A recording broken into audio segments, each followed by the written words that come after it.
Hello. I stole this outfit off of a Chucky doll. I recently got promoted. I became a bartender at work. Yeah. It's pretty great. People have to order their drinks from a middle schooler. I'm like, hey, on draft we got Capri Sun, Sunny D, and Sunny D Light. Happy hour starts at 3:30. There's half-price pizza rolls. I work at the old spaghetti factory, so people come in all the time and they ask for that cheese because they think that we're Olive Garden. But we don't have that hand-grated Parmesan. We have that white powder Parmesan. I like to line it up on the table, snort it up through a penne noodle. Gets me through my shifts. Olive Garden's slogan is, when you're here, you're family. At the spaghetti factory, we say, if you're here, you're cheap. I like eating food that has faces on it.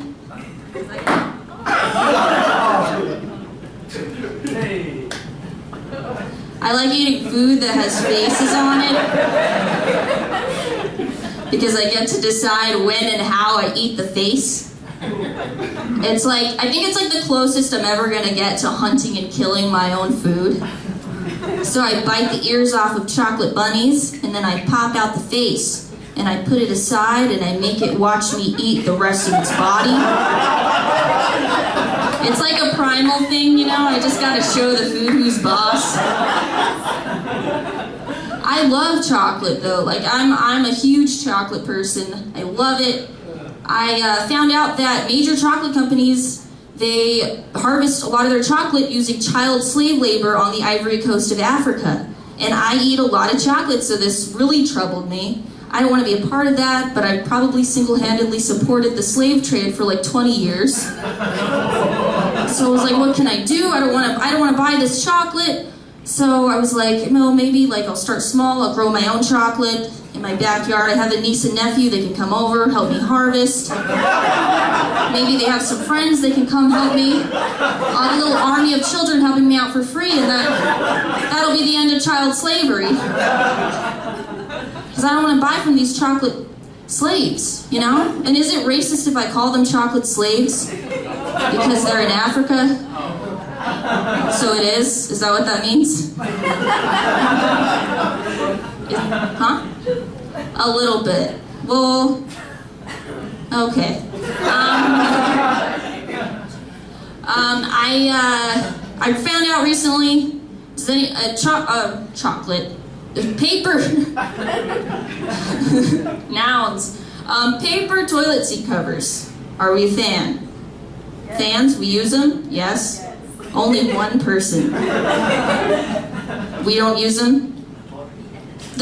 You put the toilet paper on? Why? That's harder. You make your own? Oh, he's a handyman right here. Well, I found out recently, you know how they're shaped and there's like a flap in the middle? I've been putting them on backwards. Because the flap part is supposed to go in the front of the toilet and the flap comes down in front to like guard you from splash or something. Do you guys know what I'm talking about? Is that the way that you do it, or am I? You've been doing it the backwards way. Yep. So you understand? Does anyone not know what I'm talking about? You don't understand? Have you used one before? Where are you from? Here? They don't have them here? You can't go in public. Oh, okay, I understand.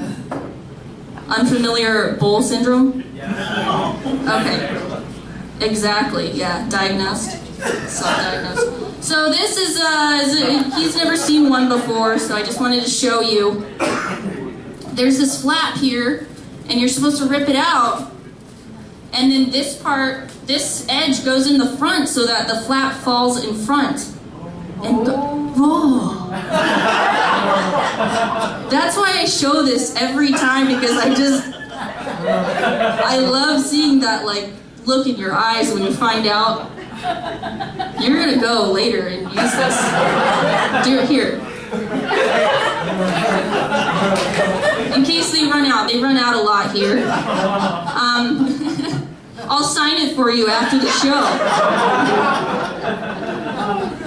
I'm Latina, but I don't really feel like it ever. I've never felt like it. I'm like mysteriously Mexican. I don't know how Mexican I am, but I found out my family, they were living in Arizona while it was still part of Mexico, and then it just became America. So we didn't even cross the border crossed us. And I don't feel Mexican because I wasn't raised with a lot of the culture, but my family tries, They make tacos. It looks like a taco, but it tastes like kale. And when did kale become a food, Kale used to just be a decoration around the salad bar at Sizzler. He really knows. You're a Sizzler fan of the salad bar? Yeah? You eat salad? No. Okay, and they eat salad. Okay. Do they eat kale? More, so with the Sizzler, it's like... Okay. All the kale you can eat. Just pull that off the ice. Eat it off the edge. Do you eat the Jello? The Jello at the salad bar? That's what he's eating. Yeah. Yeah. My family's here. They're like, oh, we're not making you tacos anymore. I used to think the most Mexican thing that I've ever done was when I went to Mexico, and then I found out that that's probably the least Mexican thing that I can do, because all the real Mexicans, they're leaving Mexico and they're coming over here.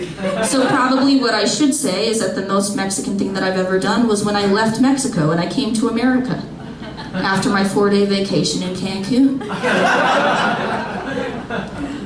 I don't speak Spanish, but people come up to me sometimes and they'll start speaking to me in Spanish, and I'm just like, no say it in English, please. No, say it in English, please. I've been scared to go back to Forever 21 ever since I turned 22, because what if they find out? Are they gonna make me wear blouses and cardigans for all of eternity? I'm sorry, ma'am, you're gonna have to go next door to the dress barn. Anything but business casual. It's okay though, because I found a new place to buy my crop tops. It's called Baby Gap.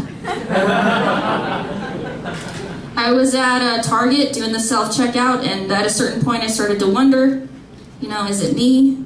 Am I the unwanted item in the bagging area? Aw, that wasn't supposed to be so sad. Everyone keeps talking about how great pot brownies are, but I can only figure out how to make them in a pan. I used to go to this frat house in college called Delta Co. Sometimes I went a little overboard, had a little too much. Regretful nights spent on the toilet at Delta Co. It's also pronounced Del Taco. All right, I'm Jessica, thank you.